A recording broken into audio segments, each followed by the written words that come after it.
Cinéma. Quand l'immigration a une incidence sur sa relation amoureuse. Par Marianne Gay, Le Quotidien. L'amour et l'immigration, deux réalités qui s'entrelacent et se défient. Quel rôle peut avoir sa situation migratoire sur sa relation amoureuse? C'est la question qui guide le nouveau projet documentaire de la cinéaste Nora Burleigh-Desnos.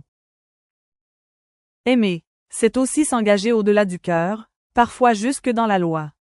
Au Canada, un programme permet de parrainer son époux, conjoint ou partenaire afin qu'il devienne résident permanent. En s'engageant dans ce programme, le répondant devient notamment responsable financièrement de son partenaire pour une durée minimale de 3 ans. L'attente peut transformer l'amour en déséquilibre. Cela fait en sorte que le processus peut durer entre 6 à 8 ans. D'après Nora Burleigh-Desnos, cette situation peut engendrer un certain rapport de force au sein d'un couple. L'incertitude migratoire peut peser même sur les sentiments les plus sincères.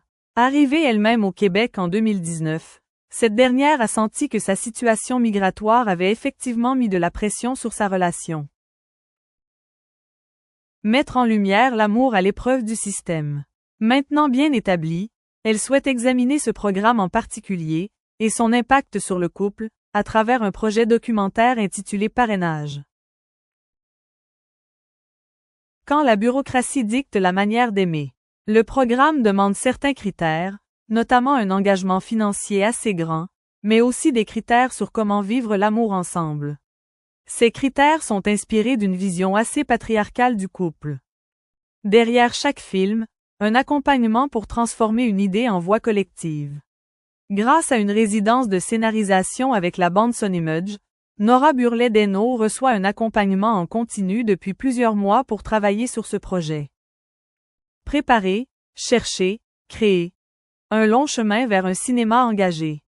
Cet accompagnement permet à la cinéaste, dans un premier temps, de préparer tout le nécessaire pour déposer un dossier de recherche et de création d'ici février 2026.